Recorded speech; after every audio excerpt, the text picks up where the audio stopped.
There are a lot of those on like the UFC subreddit where it'll be fight begins, like flying knee to the face. Oh, fight's over. Yeah, no, the one that I saw, the only, like, again, like, I don't go and watch that stuff usually, so I never see it.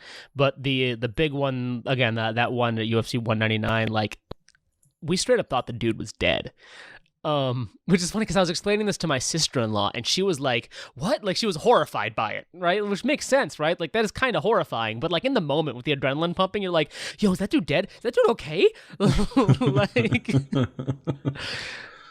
which, you know, like, I remember when Stephen Piscotty got. Oh my god. Like when you thought he was dead. When we thought he was dead. Do you remember that?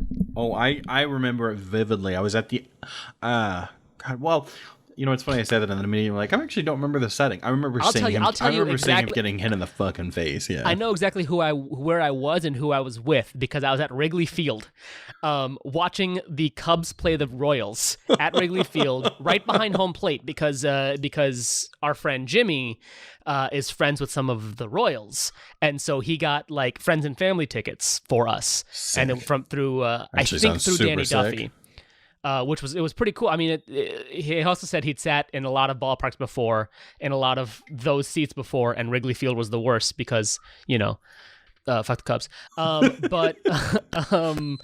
So we were there with Jimmy and Tyler, Nighthawk, and Drumline from the Rockies subreddit, and like I think Nighthawk had the game on MLB.TV on her phone and was just like keeping an eye on that game as well because it was a playoff race. And then Peter Borges. It was Peter Borges, right? I think it was Peter Borges. I think Peter Borges collided into Stephen Piscotty, and Stephen Piscotty was just lying there motionless. It was like, Stephen Piscotty dead? It was terrifying. Like, we're sitting here at a baseball game, huddled around one person's phone watching a different baseball game because we're worried about a player on the team that we actually support. God.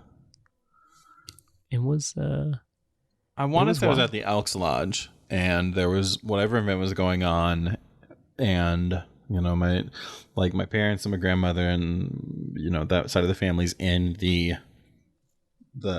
hall, and I am in the bar watching the game when he just gets fucking run into. Yeah, man, he was totally knocked out.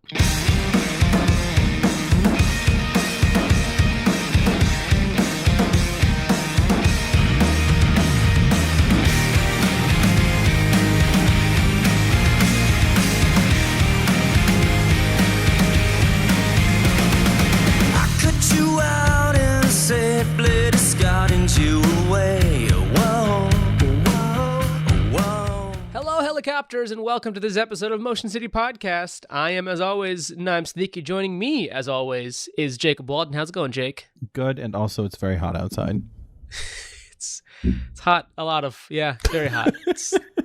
For some reason it was like 60 degrees here today. It's my sister-in-law's birthday, and we did like a social distance birthday thing. You know, we put like balloons on our car and like drove by, and then we just like sat in a courtyard 6 feet apart, whatever. Yes. You know, I was expecting it to be like really warm, and it was like 65 degrees or whatever, and then tomorrow it's supposed to be like 90. So I don't understand global warming. What did you end up getting her?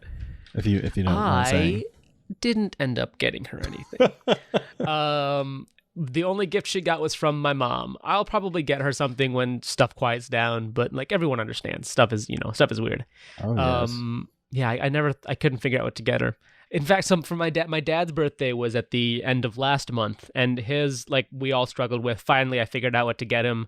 I replaced his old mic stand with a new mic stand, because his old one was broken. I replaced his foam windscreen on his microphone with a new foam windscreen because his old one was about 25 years old and just like, oh my goodness, falling apart.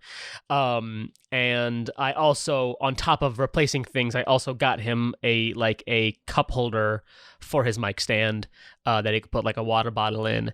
And then at the same time, so I got all that stuff, and then the cup holder, on the cup holder box, it was like advertising, hey, here's a thing you can do you can attach your phone to your mic stand.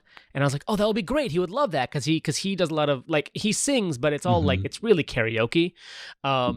So he'll download karaoke tracks and he'll sing over the karaoke tracks, but he runs it all off of his, not even his current phone. He runs it all off of his old Samsung Galaxy S4, which is, whatever. That's how he does it. Cool. For a while, he was running it off of a Kindle Fire HD 7-inch, and then that like crapped out because it was a $50 tablet. But he said, it'd be great is if, like, I gave him all the stuff on his birthday, except for the phone holder, and he's like, oh, this is all great. It'd be great if I get something like that for my phone. I was like, yeah, Dad, I bought you that too. It's in my closet. I was gonna give it to you on Father's Day.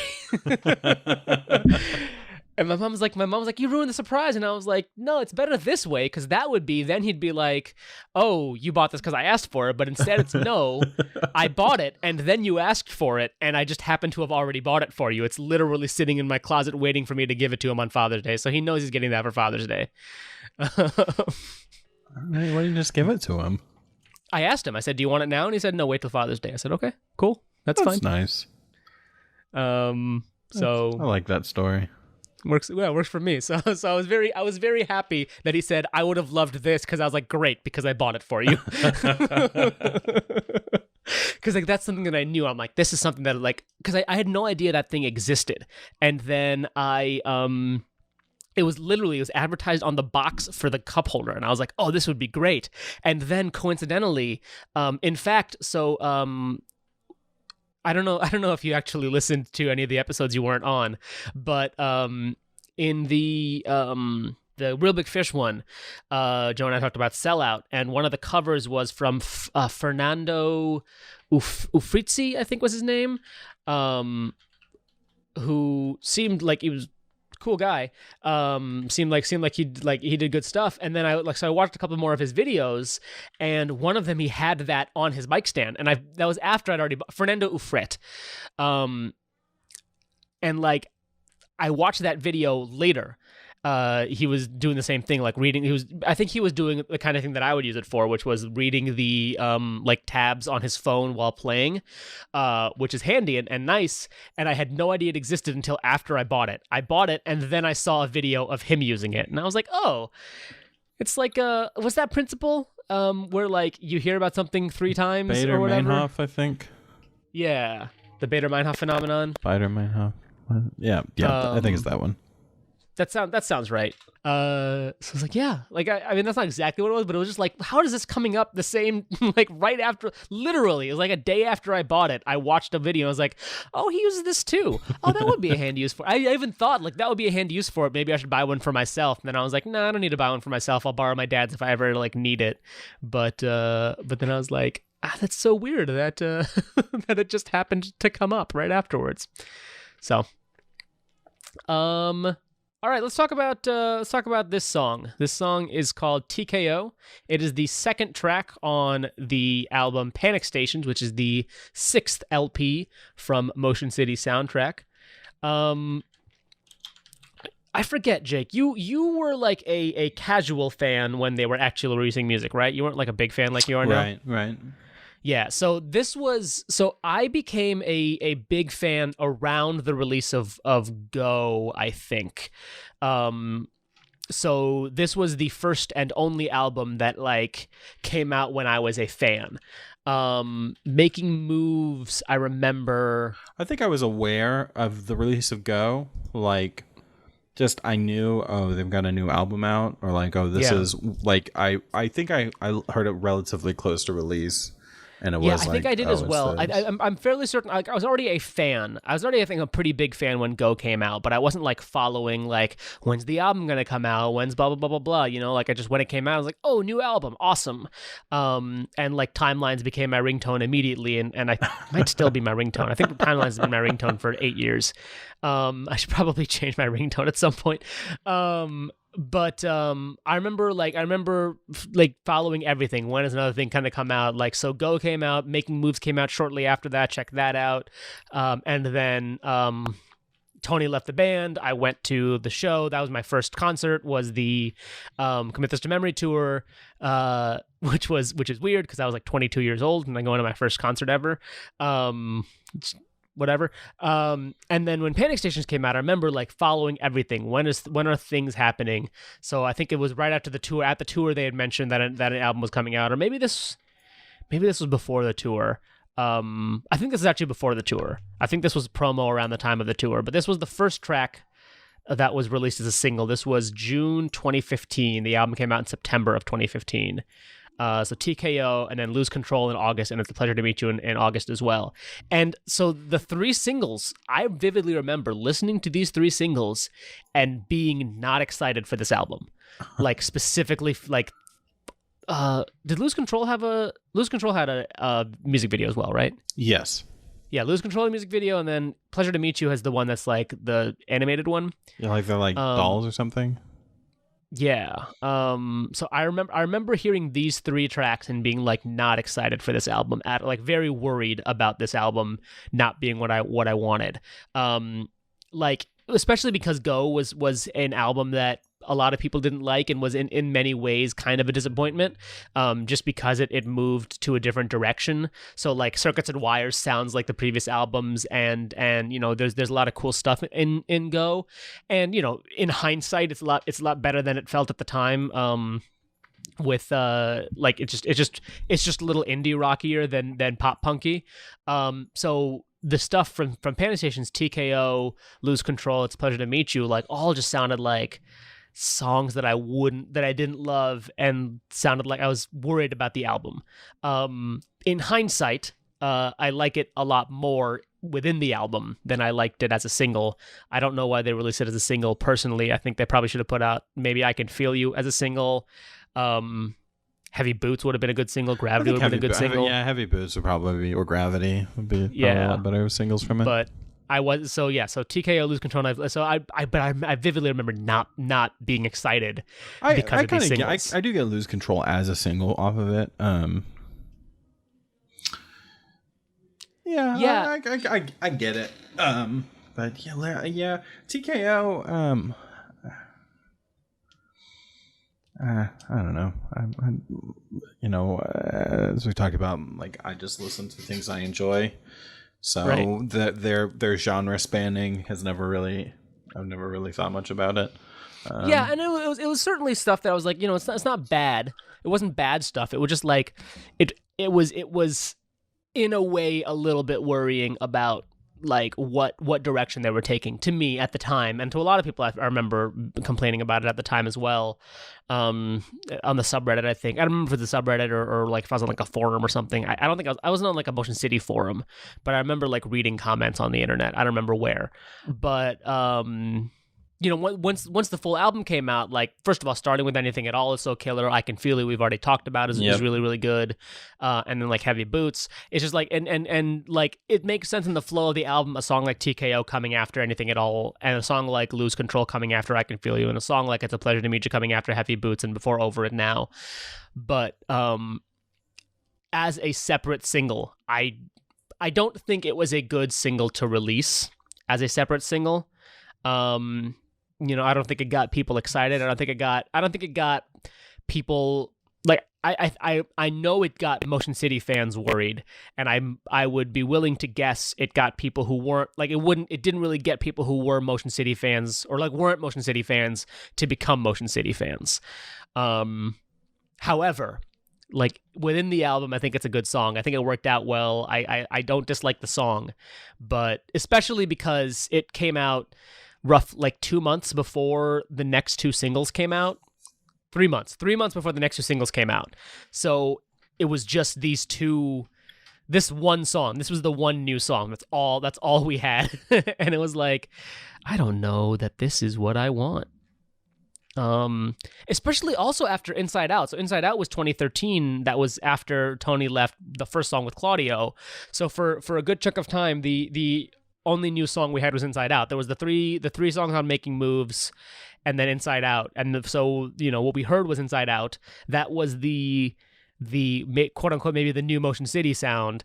And then this song came out in June of 2015, 2 years later, and it was like, oh, is this the new sound? Is this the sound now? And then the next two songs came out, and they sounded more like TKO than like the rest of Panic Stations. I feel like those TKO, Lose Control, It's a Pleasure to Meet You sound less like Panic Stations than the rest of Panic Stations. Like, I don't think they're good promo singles. Personally, I actually disagree with that. I think the album, while the I guess you may say melodic structures of the songs differ pretty significantly, I think there's a really consistent sound across the entire album.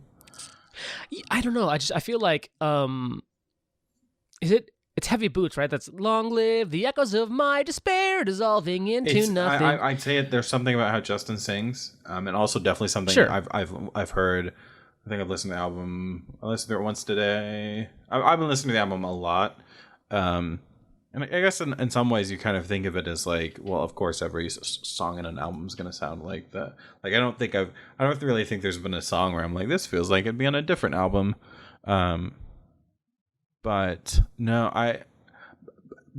what made me think about this in particular is that it feels like there are a lot of hallmarks of other albums' sounds in TKO, and despite that, it does not sound like other albums. So you have the I mean I agree with that. I just don't think it sounds like. It doesn't sound like I wouldn't, if somebody wanted to know what this album was all about, I wouldn't hand them TKO. I'd hand them Heavy Boots probably, or maybe Over It Now. Or I mean, honestly, I think every Motion City album can be pretty well summed up by the first track, except for Go. Like I don't think you can hand somebody Circuits and Wires and be like, the whole album is like this. Yeah. But I think you can hand somebody Cambridge and tell them this is I Am the Movie, and you can hand someone Attracted Today and tell them this is Commit This to Memory, or you can hand someone Fell in Love Without You, and this is even super agree with that. I have a little bit of hesitance about Worker Bee, and I don't know.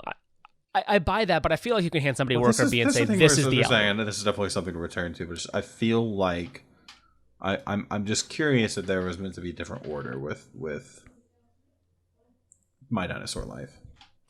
I think the only thing they ever said was they played the song and they said this is the opener. I feel like Worker Bee, like especially because you also get the I don't think that I don't mean to like no I think Worker Bee as the opener. No, I'm not right no, but I feel like if part of an opener of an album, part of that is also like this is what you're getting in this album, right? Part of it is kind of that. It's not the whole thing that you do, but that part of it is that. So I think Motion City, all of the albums except for Go, the first song in the album is here's what's on the tin. You are gonna get half an hour, 45 minutes, whatever of something that sounds like this. Circuits and Wires doesn't really sound a lot like the rest of Go, but otherwise I feel like the other 5 albums you're kind of being told what you're going to get on the tin from that first track, which is, I mean, it's a separate point than the one I was making. Like if they don't want to make anything at all the lead single, I get that, right? You make it, but I would still make it. I think I would probably have gone with Heavy Boots. I think Heavy Boots is making me think of a callback. I think the first time I mentioned 21 Pilots in several episodes, back in 2018, 2017, I think it was 2018 when Trench, their most recent album, released. The first 2 singles off of it was Jumpsuit, which is the beginning song, and the song Nico and the Niners, which was the 9th track. And I feel like there was some debate back then about the order, because it wasn't known what like everybody guessed that Nico and the Niners would be the 9th track because that's the sort of thing Tyler would do, and it was. But I feel like I remember, like my speculation was that Jumpsuit was the opener, because that's just that's kind of what it felt like, and also there was a callback with that to the opener of their previous album.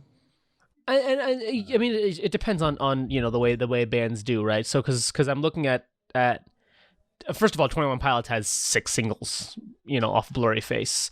And 6 off of Trench, and like some of it is also to keep the album in memory, right? Because like it was the album came out in October of 2018. There were 4 singles before and 2 singles after. That's for Trench, Blurry Face, 3 singles before, 4 singles after, and one of the singles after was Stressed Out, right? Which is the big one. Like that's the Blew Up. Yep. Their biggest song, period. Like bar none. Whereas Motion City, as a smaller band, especially at this time, Panic Stations, there were no singles after the album came out. Go, there were no singles after the album came out. My Dinosaur Life, there was one. Life Less Ordinary was a single that came out in November of 2010. The album came out in January of 2010. So I think it's also some level of and Even If It Kills Me, there was also one after the album came out. But like each album has 2 to 3 singles, as opposed to a more successful, like 21 Pilots is objectively a more successful band than Motion City Soundtrack. Has more singles off of each album because it's just more likely to get radio play. And that's another thing, right? So like you might hear, I don't know. I think there's also some level of, an early single, a pre-release single is trying to drum up excitement, and a post-release single is trying to drum up sales, right? So if we look at like a Taylor Swift album, let me see what, on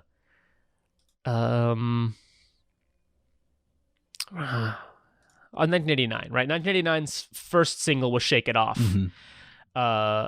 And then the album came out 2 months later, and then Blank Space was the next single, right? Which makes sense. Shake It Off is drums up excitement, Blank Space drums up sales. That's what you're doing in pop. That's what you're doing when you're getting lots of sales. But looking at, like all the Motion City stuff comes out before, so it's all drumming up excitement, nothing drumming up sales. Which is interesting, and I don't know. It obviously helps though, like when you're 21 Pilots, when you're Taylor Swift, and you've got that single that, right? I mean, you literally just said that radio play, right? Yeah, exactly. I mean, looking at the same thing. Looking at Blink, Feeling This was the first single, and the next 3 singles came out after the album came out on the album Blink-182. Neighborhoods, same thing. Neighborhoods both came out before the album, but that was also the reunion album, so that had enough hype to begin with.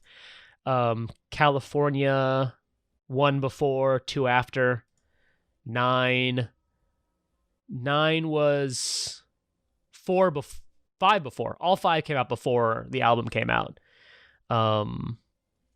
But that album also got pushed back a couple times, so I don't know if that was supposed to happen the way it happened. Because I remember Blame It On My Youth coming out and being like, the album's going to come out in July, and the album ended up coming out in September. So I think part of it was trying to keep people like, hey, this album's still coming out. But yes, when you're getting radio play like that, you have one song to be like, hey guys, remember we got an album coming out, and then 3 songs to be like, hey guys, remember we had an album come out, buy that album. So when you are of the size of Motion City, it's all I feel like just trying to build the hype. And I feel like personally, and we can move on this topic now because we've just been circling on the same topic. I feel like personally TKO wasn't good at building the hype, and I think there are certainly other songs in this album. I mean, we played I Can Feel You for Alex, and he was immediately like, yo, this song is fucking sick, and he's not a fan of the band, right? Like, yeah, it should have been. That should have been the first single.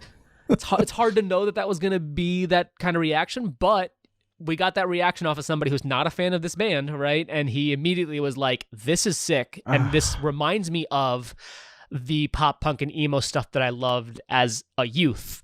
And that, I feel like, is the zone that Motion City kind of... I don't remember what they've said about the recording process, about when the songs were coming. Like, did they have the full album by the time they were doing promotion? Days. They recorded the whole album in 14 days. Okay, so they did in 14 days. So they could have put out a different song as the lead up. Yeah. So this is also because there was a big thing going on at this time too with this album. This is the one era of history that of Motion City history that I specifically remember. There's a big thing when this album was coming out that they said, listen, all of our friends in the industry tell us that we're really, really great live, and why don't we track our albums live? They'd always been tracking their albums the sort of the more traditional way. You know, the drummer comes in, then the guitarist comes in, then the bassist comes in, whatever. But like, why don't you just rehearse and track the whole thing live? So that's what this album was. This whole album was tracked live. They wrote the songs together, and like they came in and that's why it took 14 days to record, right? Because they just came in and basically played the album, and just like played the songs, and then, and you know, obviously there's engineering and stuff done after that, but so this was all tracked live. So it was one that they basically had done pretty much right away. They recorded it in June of 2014, and recorded the whole album within 14 days, and this first song was released in June of 2015, so a year after they recorded the album. So there's almost no way they couldn't have put out a different single first if they wanted to. I wonder why it took so long in between. Were they shopping it around? I don't know, but I think that happens sometimes. So Go was released June to October of 2011, released in June of 2012. So yeah, I don't know if they were shopping it around or what, but so Go was still the everything's individually tracked. It also came out after their tour. They did the 10th anniversary tour January, February of 2015, and then extended the tour through August of 2015, and then the album came out September of 2015. So it might have been a little bit of that. I bet that does sound like it could explain a lot. Yeah. You know, I mean, this is that sort of like, not exactly confirmation bias, but this is me seeking an explanation. But it's like, is the fact that they recorded every song live, am I picking that up, and why I think all of these songs have a distinct feel to them? I mean, I think that's almost certainly part of it, right? Like, I think it helps that. Well, there's also the fact that they say they wrote all of the songs together. Let's see. For the band's previous few records, the songwriting methods involved sending audio files back and forth to one another. Panic Station was an attempt to break away from that method by writing the songs together rather than apart. Engulfed in writing for the album in the second half of 2013, were nearly set to record that October before there was an undisclosed setback. Entered the studio with dozens of song ideas, maybe 50 in total, according to Pierre. Dang. John Agnello advised the band to track the entire album live. Capture the energy of the live performances, and less critical of musical mistakes in recording in the interest of just having fun, which is interesting because, like, I don't know, I see where you're coming from. I don't know that they, like, I guess it says trying to capture the feel of the playing of the group's live performances, and I don't think this album necessarily does that, which is, you know, that's fine. Again, this is like I'm primed to think this because of what we know. But having been to many of the live performances, I don't think it got that feel. Personally, obviously, I don't know anything about that. Yeah, not that it's bad, and nothing like that. I just I feel like if that was the goal, they didn't necessarily meet that goal. Well, part of that's just because, by the way, it would be dope if they'd met that goal. Because the live shows are sick. It's just going to be a different. Okay, so like part of it is when you're seeing them play it live, it's necessarily going to be a different energy because it's the guys live, and you're in the crowd, and you've gone, like in your case, you drove up to Milwaukee to see them, and there's. But I have like gone on YouTube and watched. There's 2 or 3 like professionally shot live performances, and obviously you still get like the crowd environment. It's really annoying that they haven't done a live album, because I know live albums aren't necessarily better, but some people hate live albums because like, why'd you listen to them do it worse, which I get, right? But like there is a legitimate enjoyment to the live show. So there's a podcaster I listen to. He's not a music podcaster. He just does, you know, but they'll talk. It's a comedy show. They'll talk about whatever. So he's talked about live albums sometimes. He's like, look, I get the experience of going to a concert. That's great. Absolutely, going to a live show, that's an experience. You're going there, you're experiencing with people. But why you do listen to a live album? Because you're not getting that experience, and they're playing the songs worse, which I get. In some ways, I totally get that. However, I have listened to certain live albums that are just like, they're just high energy and fun, and sometimes they play the songs a little differently. So like the Mark, Tom, and Travis show, which is Blink-182's live album, is a fun record. They play the songs a little differently. They mess around with it a little bit. That's fun with it. But with Motion City, like, they play the songs pretty much the same live as they played them in studio, but there is just something to the energy of hearing the live recordings that are on YouTube. There's the Live in Sydney Mosh Cam, and there's the Atlanta Wrecking Ball one are the two big ones that I'll listen to from time to time. And it's just like, it's you do kind of get that vibe from a live recording. And obviously part of that is the audience. You actually do have the actual physical audience there. But like I don't get the vibe from this album that I get from that Live in Sydney Mosh Cam, which, again, that vibe, part of that vibe does come from hearing the audience play, hearing the audience sing along and clap along and scream and whatever, and that's I get that, I totally get that, and that's not a knock on the album. It's just like I said, if that was the goal, then they didn't quite meet that goal.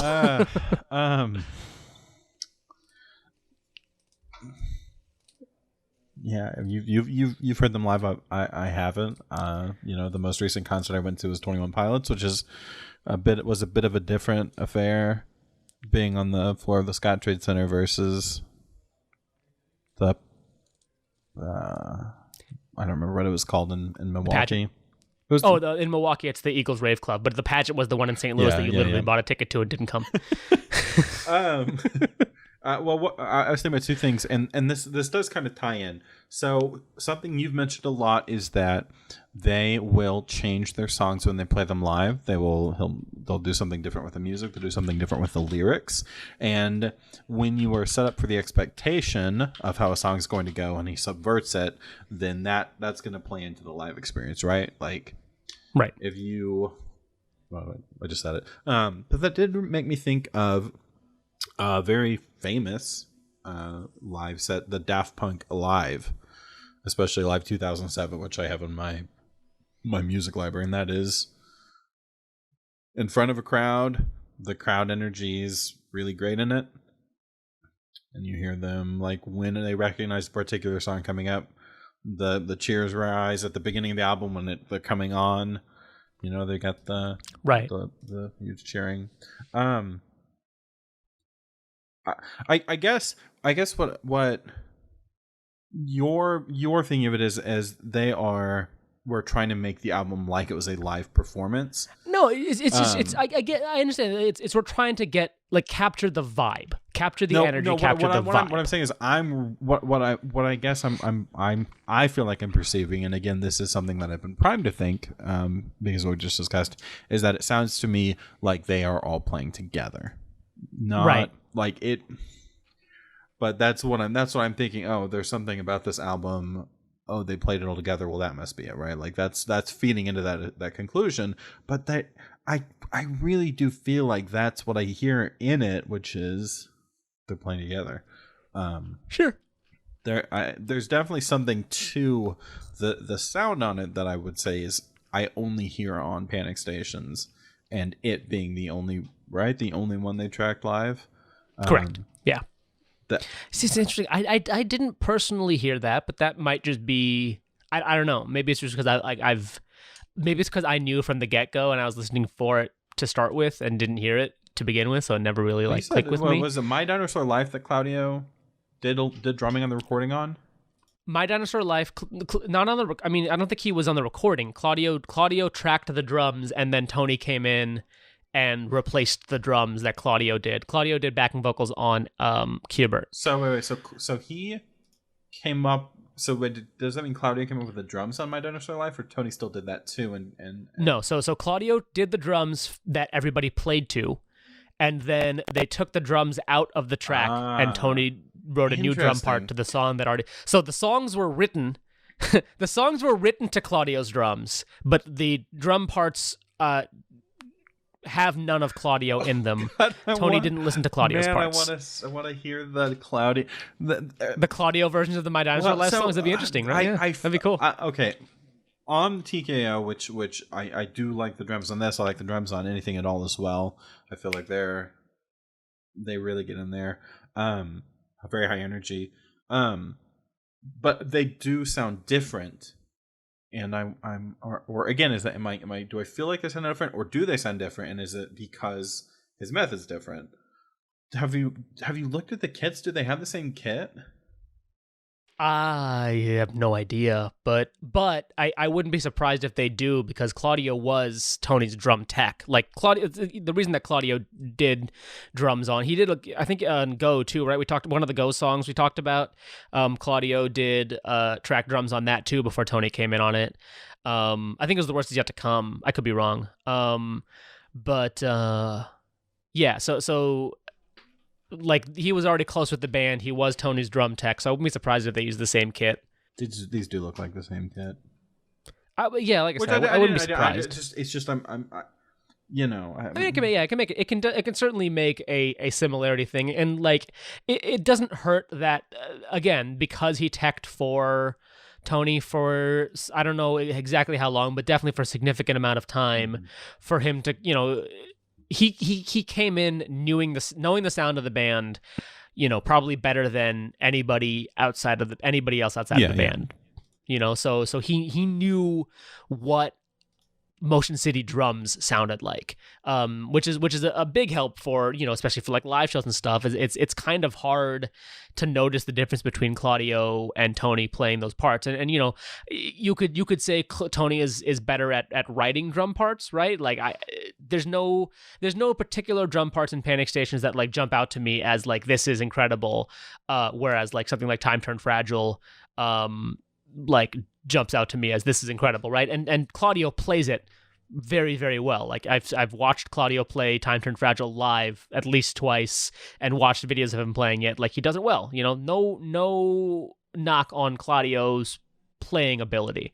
And I'm not making a particular knock on his songwriting ability either. It's just that you know, there is certain things that is like that, you know, you can hear Tony write drum parts, and some of them are just fucking sick, you know, and I've heard a lot less of Claudio's drum written parts, right? It's just these 12 songs and Inside Out, so 13 songs or 14 songs or whatever, you know, if we include like Everything Is Fine, which is a song I've heard maybe twice. You know, otherwise, like I don't even know if he was on an album of Saves the Day when he was with Save the Day. Like, I don't know what other bands he was with off the top of my head, and they're not bands that I've listened to, so I don't know his stuff as well as I know Tony's stuff. But I do know that Tony wrote fucking sick stuff. But like, I don't want to get into like Tony versus Claudio debates. I don't think there are many Tony versus Claudio debates. I just want to. I don't. Just trying to help rep for Claudio, who I love Claudio. Claudio's great. I have nothing but love for Claudio Rivera. And we talk a lot about how political Claudio's Twitter is, and boy, his Twitter is political as shit right now. Fire. And it's great. I mean, it's fantastic. Like, it's funny the difference between Claudio's and Tony's Twitters, because Tony has also been getting a little more political than he was in the past, but like there's like a little bit of it, and then Claudio's is like, we need to like overthrow the government, which is like, yeah, man, yeah. I like these guys. Good guys. All right, so let's talk real quick about some song meaning stuff. Did you find there's not really no, but it seems pretty straightforward, right? Like it's some sort of relationship, whether it's a like relationship with drugs. I thought it could be that too. Relationship with, oh, you know what? Never mind. You're right. Relationship with drugs. It's got to be a relationship with drugs. I can see it going either way. I felt there was some ambiguity.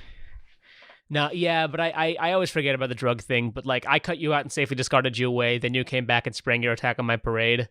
My best of intentions left me defeated in the end. I had the guts, but clearly it went to my head. Tell you the truth, I don't mind the abuse anymore. It's not about you, it's the damage I long to endure. Yeah. That does actually feel very well. I mean, I don't know, relationships that are destructive, but that's also a thing that comes up. It could be a destructive relationship or like an abusive relationship, but I feel like drugs are an abusive relationship, so I kind of right. Yeah, drugs are an abusive relationship, right? And I feel like that just sort of kind of makes the most sense. Yeah, can definitely see that. I hear that. Yeah, I think that's really got to be it. As my first thought was a relationship, but I mean, it really tracks really well with drugs. What's interesting is, so this song, again, another thing about this song that I think led to the concern is that, like, lyrically, I don't think this song is all that great, right? Like, it's You Keep Knocking Me Out is repeated a lot. Yep. Each verse is 2 lines. And that's really about it. Like, there's not really a lot to this song. So I think that's really what caused a lot of concern early on before we heard it in the rest of the album about this song maybe not being as good. You know, it's funny. It's just like there are a lot of pop songs that are even more simple than this, but the expectation is sure. that. But the expectation with Justin is certainly, of course, there are simple pop songs that I love the heck out of. You know, I just, it's just with Justin, you're kind of like expecting, him to write a lot. Is this the simplest song he's ever, like, on an album? Like, the simplest structurally? Man, I can't think off the top of my head of one that's particularly simpler. Which again, you know, to my earlier point, that it's not necessarily the best hype song for an album. that it's so simple from somebody who's so well known for their lyric writing. But as far as covers go, maybe because of the songwriting, there weren't a lot of covers. There were no covers that we found of this song. In fact, what we did find was they played the song live at the Current in Minneapolis, I believe. Right, is where the Current is. Probably. Yeah, it's in Minnesota. So it's a local one. So let me play a little bit of that here. There's not really much different compared to the album version, especially because they tracked this whole album live, and this is just them playing the song live on their regular instruments. But I'll play it here. Safely discarding you away. Whoa, whoa, whoa. But then you came back and sprang your attack on my parade.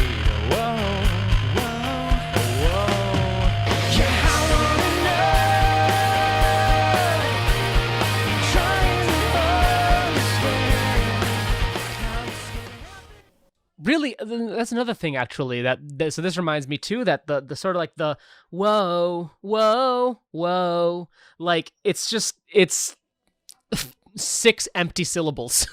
That's not, I don't know, like it's 2 empty syllables from Justin, then 2 empty syllables from Matt, then 2 more empty syllables from Justin. That's just like, it's really surprising from this band. For something like that, you know what I'm saying? Am I crazy here? that in another song it would feel like maybe it would be like, you know, I cut you out and safely discarded you away, something, some, whoa, right? Like 1 whoa instead of 3 whoa-ohs. Like in I think Capital H, when we did Capital H, the live acoustic set of that, there was a big whoa every time, but that was because they didn't have the Moog part, right? The whoa replaced the Moog part. So that makes sense, but I don't know. I don't want to call it lazy, you know? It just seems like it's less than usual. Than what he's song on it's on Lose Control. They do the same thing. Whoa, whoa! It's time to lose control. Yeah, yep. Yeah. I think it might, you know, and Lose Control is another single off this album. The next single off this album, in fact, was Lose Control, and that is another one that I was not too excited about. Right, like. Even if it was like, let's go, it's time to lose control, like that would even be a little bit more of something, I feel. But whoa is like, did you have nothing to put there? You know, like, I mean, not necessarily, maybe there could be something to it, but I feel like it's almost just like, all right, man. Like, there's more. You could put more in here. I don't know. Maybe not. But personally, those are the big things that like I'll go back and listen and I'm just like, yeah, like where is the additional artistry that I'm so used to with Justin? Like so in this song they use whoa in the middle of like a non-filler segment in the song, right? And then you go back to the beat off of one of the first EPs. And what do they fill break in 1 and 2? Electric Boogaloo, right? Like it's almost the same cadence too. Whoa, Electric Boogaloo. Like it's the same amount of time. He fits 6 syllables of a word, Electric Boogaloo, 6 syllables of a word into the same sort of period as compared to like a whoa. Like what is that? That's so I don't know. I like this album. But this might be the first time that we've done this show and I've come out of it maybe liking the song less than I did before. I do not feel the same. I would say that I like it the same as before. I think maybe I liked it less early and then I liked it more when the album came out, and now again listening to it alone is what has caused me to a little bit like it less again. So I think I'm sort of back to where I was when I was listening to it as a single, right? Which makes sense because I'm the last couple of days I've been listening to it as a single. But before that, I never sat down and said I'm going to listen to TKO, right? I might sit down and say I'm going to listen to Time Turned Fragile. I might sit down and say I'm going to listen to Everything Is All Right. But I've never sat down and said I'm going to listen to TKO. I've listened to Panic Stations all the way through and been like, this is a great album. I've listened to sat down and just saying I'm going to listen to Heavy Boots. But I think TKO is a song that doesn't play that well listening to completely alone. Where other songs might. And that I think really harmed it as a single, coming out as a single, as a song that's like, here's a song you're gonna listen to on repeat. And maybe it's a song that doesn't play all that well when you're just listening to like, what's with the fucking whoa-ohs? You know what I'm saying? Yeah, I don't know. I think maybe now I'm coming back around to this was a bad single. A good song, a bad single, which is certainly a thing that can happen. I can agree with that. I don't know. That's where I'm at. I think that's where I was a while ago, and that's where I've come back around to. I don't dislike the song. I don't like the term bad. A suboptimal single. Sure. I will say bad. Bad as a single, right? Like, I don't think it does its job as a single suboptimal well at all. Like, sure, suboptimal, fine. But I just like, I don't know. What if it had been like Broken Arrow or Samurai Code? Broken Arrow, I think, would have been great. Samurai Code is a song that I feel like I have zero. Man, I don't want to. I hate shitting on Panic Stations. I hate shitting on Go because I like those albums. I like the records just fine. But Samurai Code is a song that I, right now in this moment, could not tell you a lyric from. I was thinking you were going that way because that was exactly what I was thinking, which is like, how does that song go? Which happens every time I listen to it. If you go on YouTube and look for Samurai Code covers, there's one, and it's me, and I cannot tell you how that song goes. Which, I mean, I did the cover for this. I had a dream. Oh, no, I like Samurai Code. I don't think Samurai Code, they hope for the best, but the best always leave you behind. Oh, yeah. I don't think that would have been that wouldn't have been a bad. I don't think it would have been a bad. Yeah, I don't think it would have been bad. But I feel like it has the same problem. Samurai Code and I Can Feel You have a similar problem where they're badly titled, because I Can Feel You is said in the song, and it makes you think of the part of I Can Feel You that goes I can feel you. What would you name it? I don't know off the top of my head, but what I'm saying is I can, like, that's not the part of I Can Feel You that I like, which means, but when I think of I Can Feel You, my first thought is that part of the song. Like, when I think of Everything Is All Right, my first thought, oh yeah, everything is all right. Yeah, I like that. Okay, cool. I don't know. I Can't Wait to Find You. That's kind of a long title, but Hate That I'm Alone. I think I Can Feel You's fine. I think I Can Feel You is fine, but my only problem is that, like, the I can feel you tonight ad nauseum is kind of the worst part of that song. I don't find it ad nauseum. Whatever. I disagree. You know what I mean? I just think it's the worst part of a really good song. I think that's the part that I'm like, yeah, I don't love this part of the song. It's not that it's ad nauseum particularly. It's just that like they just repeat it a lot, and then it becomes the bed for the best part of the song. I never know who I am, I only know what I'm not, because I didn't make any sense, doesn't follow the plot. Further the plot, whatever. Which, you know, like I get that, but like for me, when I think of I Can Feel You, I never think like so listening to this song as part of the album TKO, it's the next song started. It was all this time I've wasted waiting for the world to end, and I forgot that song was I Can Feel You. Like, I was listening to I Can Feel You, and I forgot that I was listening to I Can Feel You because I forgot that the song that starts all this time I've wasted waiting for the world to end is the song that goes I Can Feel You, which is, by the way, to the point of Don't Call It a Comeback last week. That's the point of the song. I understand. The point of the song is I Can't Wait to Find You. I really hate that I'm alone. But I get it. I understand. I'm just saying, like, you know, to Alex's point, like, it kind of feels like three different songs. It kind of feels like an EP in itself, right? Like, I Can Feel You feels like it's different parts of different songs. And the I Can Feel You part, specifically the I Can Feel You part, because the I Can Feel You becomes the bed for the sort of patter part that we all really loved.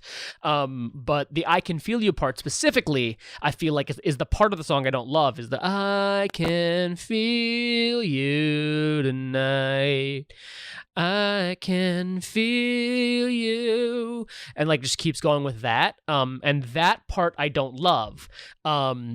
And that's what I think of when I read the title, I Can Feel You. Whereas with Samurai Code, I read the title and I really think of nothing. Like, I don't think of any part of that. That one's tough too, though. Because, like, what do you call Anchor and Stay? Hope for the Best.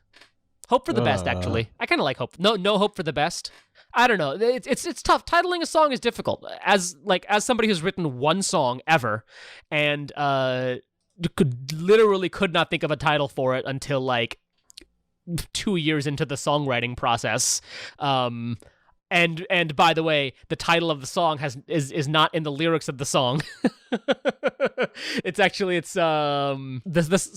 song that I wrote is it's a breakup song, and it's not, I haven't, like, I want to go and record it and put it out at some point, but the lyrics are at some point it was called like Shut Me Down, which is just like, it was a working title because that's a lyric in the song. But my official title for it right now is Goodbye the End, which is a reference to Last Night, the Motion City song from Even If It Kills Me. This is goodbye, this is the end. So I'm like, I kind of like that as a song title, but I can imagine somebody being like, Goodbye the End, what fucking song is that? Like, I don't know what song that is, because it's not said anywhere in the song. But it does give you the feel of the song. I feel like Samurai Code doesn't necessarily give me the feel of the song. Neither does I Can Feel You, personally. But TKO is a song that I know right away when I read TKO. I know this is that song that was the first single off the album that I didn't like and then liked in the album, and now will be like, maybe I didn't like it as much. I always feel bad, though, because I do like this song just fine, but I think it's not a song. Not every song needs to be a good song outside of the album. Like, not every song needs to be a song you listen to outside of the album. It's a good song, but it's a song that is like, this is an album song. This is not I'm going to sit down and listen. Like, you might sit down and listen to LG Fuad. You might sit down and listen to Even If It Kills Me. You might sit down and listen to This Is For Real. But, like, you might not sit down and listen to The Conversation. You might not sit down and listen to Hello Helicopter, Calling All Cops, right? Like there's certain songs on the best Motion City albums that you might not just sit down and be like, I want to sit down and listen to Delirium. I've done that. I mean, you might. Like some songs, maybe you do, maybe you don't. Delirium No, Disappear. that's the only one. I'd be like, yeah, Calling All Cops, nope. Hello Helicopter, nope. A lot of people like actually. Disappear is a song a lot of people love. I think it was Same with Disappear. single, and I just don't like Disappear. Actually, on that note, I feel like Mind Over probably has the most. Well, no, that's not true. No, I don't think so. I think. Well, first of all, I wasn't going to say that for broadly. I was going to say that for myself. And second of all, no. Well, it's kind of, I would say more like this. It's like if I put on Commit This to Memory, I'm like, okay, listen to it through all the way through, or especially even if it kills me. But my problem with Commit This to Memory is there's so many songs on the Commit This to Memory that I would sit down and listen to one by one. That when I want to sit down and listen to them one by one, I'm like, well, I might as well just start with. Like, I think one time I want to sit down and listen to LG Fly, and I'm like, well, then I might as well listen to Time Turn Fragile. I was like, well, I might as well listen to Make Out Kids, and then I just listened to the whole album. Might as well listen to I Am the Movie. Honestly, not that far off. So, like, for sure, like that is a record that I think there's no bad songs on Commit This to Memory for me personally. But I might not just sit down and listen to Together We'll Ring in the New Year, right? Like that's a song that like it's a great song, but I'm not gonna sit down and be like, I want to listen to Together We'll Ring in the New Year. Like even to Ring in the New Year, I'm more likely to listen to Resolution than Together We'll Ring in the New Year, or listen to the album and schedule it so that Together We'll Ring in the New Year comes at midnight, you know? But yeah, I don't know. Hold Me Down though. That's definitely a song I will listen to time after time alone. Okay, I think that's it. I think we're good. Talking about this. Well, I did want to go back to the segment of the bridge where you have the Moog and the drums going back and forth. Oh yeah. Which was what let's talk about like 30 minutes ago. But yeah, that I love, that I feel is very good drumming. And I like that, especially since you mentioned they were recording it live, that they were, like the call and answer and then the playing together with the drums and the Moog, I love a lot. Right. Yeah, the yeah. And especially the drums going, I agree. I think that's the best part of this song. And then when he comes in at the bridge as well, to tell you the truth, I don't mind the abuse anymore. Yeah, I agree. That is probably the best part of this song. That is a good song that I do like. To make that abundantly clear. I like the song. I just don't see myself sitting down and listening to it alone. With the album, absolutely. Yep. Agreed. All right. Even honestly, it's not just agreed. Even when I was listening to it was typically a lot of my listens were because I was just listening to the album or because I started with anything at all. Yeah. And I think it's a great bridge between Anything at All and I Can Feel You, right? And we even talked sort of a little bit about like last week with Don't Call It a Comeback, right? Where like even Don't Call It a Comeback has to start with the end of the preceding song, which I'm forgetting what the preceding song was right now. Boombox Generation, right? When they played Don't Call It a Comeback live in that one live we listened to, it started with the end of Boombox Generation, which like sometimes that's what makes sense. In sort of a Broadway thing in Hamilton, Hamilton is a sung through a musical, so there's some part. So basically, if you buy the album, if you listen to the album, you are hearing almost everything that's on stage. There's a couple things here and there, and there's some interstitials, but for the most part, you're hearing everything as it is on stage. But there is the end of the track Aaron Burr Sir and the beginning of the track My Shot. One track goes right into the next. And whenever they do My Shot live, they start with the end of Aaron Burr Sir. Even if they didn't do Aaron Burr Sir, it starts with the moment in Aaron Burr Sir that Lawrence, Lafayette, and Mulligan come in. That's what My Shot starts with when they're performing it. And they're doing it separately from an actual like perform. You know, they're not doing the actual play, they're just singing it. So like when they did it at the White House, they did My Shot, but My Shot started with I'm John Lawrence in the place to be. Like that's where it started. As opposed to on the album, the song My Shot starts with I am not throwing away my shot. So it's I don't know, it's interesting. I think that's, you know, that's just sort of how sequencing goes sometimes. It's like sometimes the sequencing is so good and so accurate that you actually have to start with the end of the previous song. Otherwise, it doesn't even make sense anymore. It's kind of like, you know, Cambridge Shiver. Cambridge flows right into Shiver on I Am the Movie. Yeah. And might as well be one song to me. And Attractive Today, like the end of Attractive Today goes right into the beginning of Everything Is All Right. And you know, like it's not as much as the last, I think it's the crash cymbal. The last crash cymbal starts the crash on Everything Is All Right.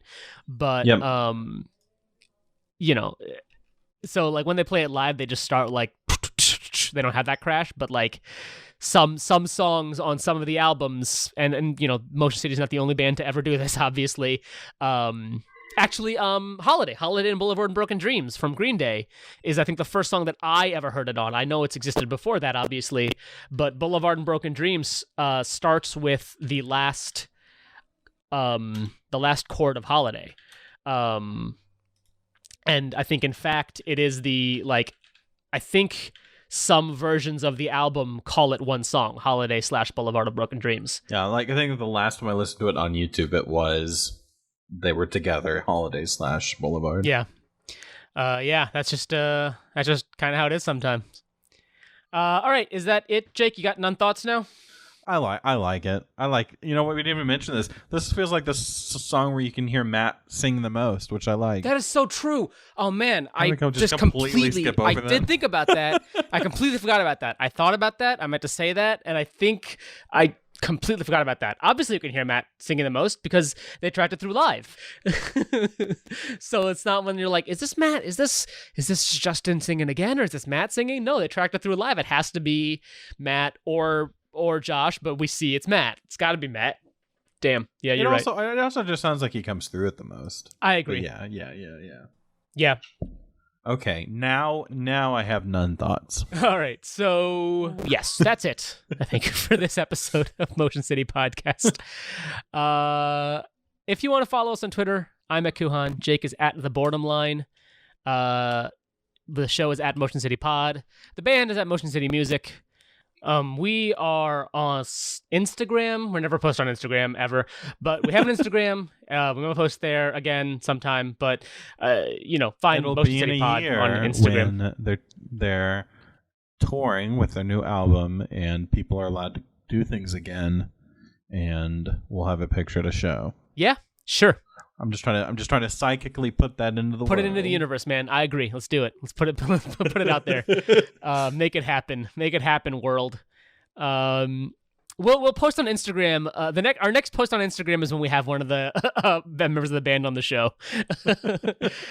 Maybe before then, but definitely then. We might have one before that, but I doubt it. We will definitely have a post when someone from the band is on the show, because that will be the next big thing to happen. You can find us on YouTube.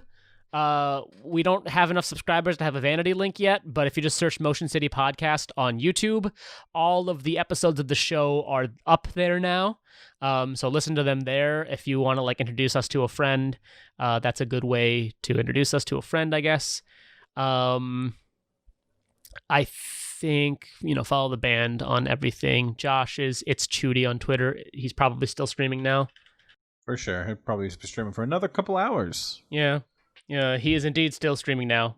When we started this podcast 7 days ago, Josh was streaming, and he still is.